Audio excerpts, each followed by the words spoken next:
Excellency President Cyril Ramaphosa of South Africa on his country's National Day. His Majesty Sultan Haytham as well sent a similar cable to His Excellency President Faure Gnassingbe of Togo on his country's National Day.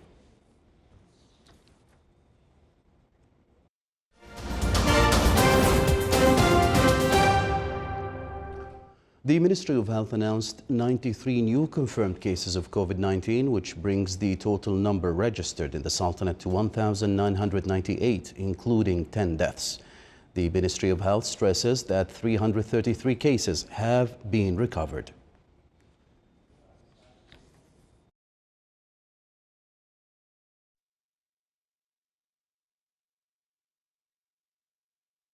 The Sultanate joined the rest of the international community in marking the World Intellectual Property Day, which falls on April 26th every year.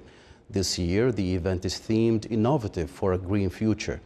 The World Intellectual Property Organization, WIPO, was inducted on the international arena on April 26, 1970, as an agency that promotes public understanding about property rights. Ali bin Hamad al-Ma'mari, Director of Intellectual Property at the Ministry of Commerce and Industry, said that the Sultanate's annual marking of the event alongside other countries of the world resulted in spreading awareness among individuals and institutions. He said the aim is to support various segments of society, particularly innovators, irrespective of whether they are individuals or private establishments or public institutions, adding that the National Innovation Strategy came around as a result of institutional cooperation and that this strategy serves as a point of reference or link between innovators and promoters of property rights. The Council of Ministers' approval of the National Innovation Strategy led to better institutional cooperation that fed aspirations for social and economic development in a manner that responds to the royal directives of His Majesty Sultan Haytham bin Tariq to foster an innovation-encouraging environment.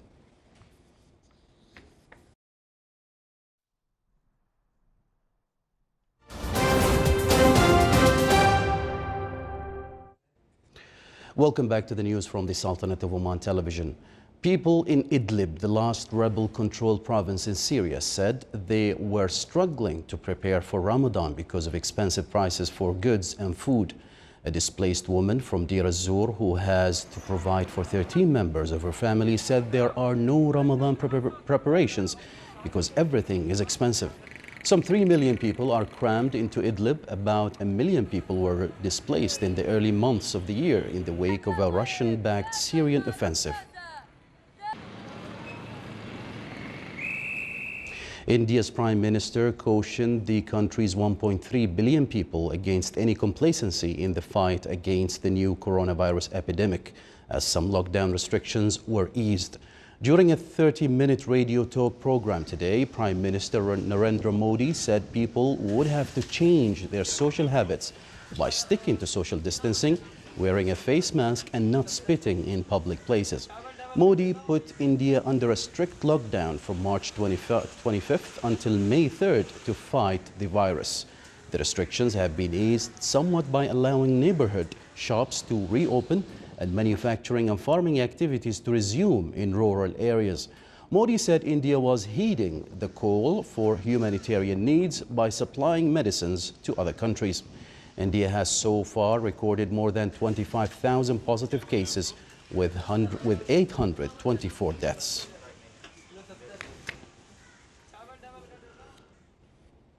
After 3 weeks of total lockdown, Dubai has eased some of its restrictions to enable people to travel around. Some businesses have been allowed to reopen, but the coronavirus measures that remain in place are still stringent. There is an overnight curfew from 10 p.m. to 6 a.m.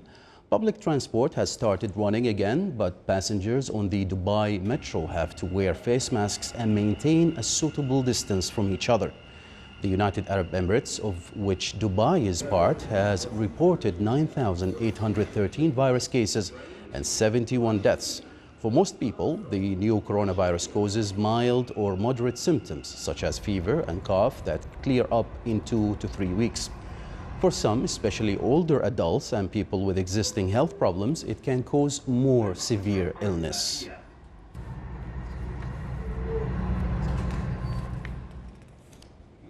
A total of nearly 203,900 people have died worldwide since the epidemic surfaced in China in December. In total, almost 3 million cases have now been reported in 193 countries or territories. The United States has the most deaths of any country with nearly 54,000. Italy is the second hardest hit country with 26,384 dead. Spain follows with 23,190, then France with 22,614, and Britain with 20,732. Saudi Arabia will relax its curfew between 9 a.m. and 5 p.m. and malls and retailers will be allowed to reopen in all regions of the kingdom until May 13th. But around-the-clock lockdown will be maintained in hotspots, including the Muslim holy city of Mecca. Meanwhile, China said it has confiscated over 89 million poor-quality face masks as Beijing faces a slew of complaints about faulty protective gear exported worldwide. Several countries and territories make wearing masks in public spaces obligatory. Nigeria's state of Lagos is the latest to join the list. Australia launches a smartphone app to trace people who come into contact with coronavirus patients. The COVID Safe app, which has raised privacy concerns, uses a phone's Bluetooth wireless signal to store information about people's interactions and can be accessed by health officials if a person contracts the virus.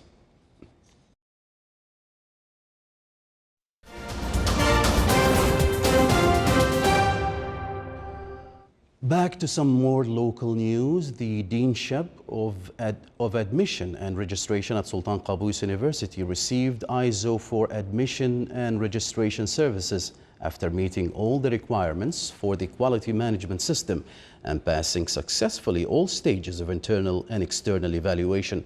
SQU has been working on the quality management process since 2015 by organizing seminars on the culture of quality management for its staff, introducing the requirements for quality and risks management, and adopting quality control measures as the basis for tasks and works the Deanship.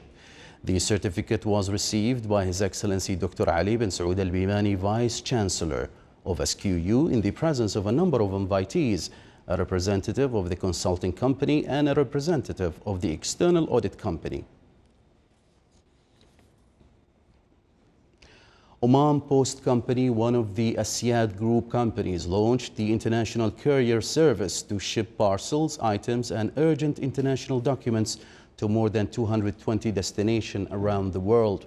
It also allows the service for beneficiaries to send or receive parcels of up to 25 kilograms with online cargo tracking feature. The CEO of Oman Post said that the focus is now on ensuring the continuity of postal and logistical services without any interruption, as the team seeks daily to enhance and update existing services and offers or provide new ones that meet the requirements of the customer base throughout the Sultanate, and listening to their comments in order to provide them with a comfortable and flexible experience, especially in the difficult conditions in which society lives as a whole. He emphasized that Oman Post has become able to provide its services internationally with the same usual quality for them locally, as the launch of this service comes within the plan aimed at updating and developing Oman Post products and services, during which it seeks to consolidate its position and strengthen the link between individuals and societies at the local and global levels.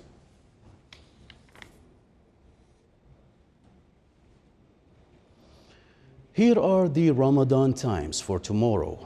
Fajr prayers will be at 4:16 a.m. and Maghrib prayers will be at 6:38 p.m.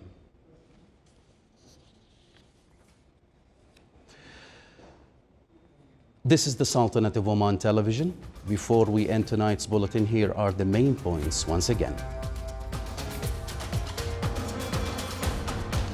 His Majesty Sultan Haytham sends cables of greetings to the presidents of the Netherlands, South Africa and Togo. The Ministry of Health announces 93 new confirmed cases of COVID-19 and 4 recoveries. and the Sultanate celebrates the World Intellectual Property Day.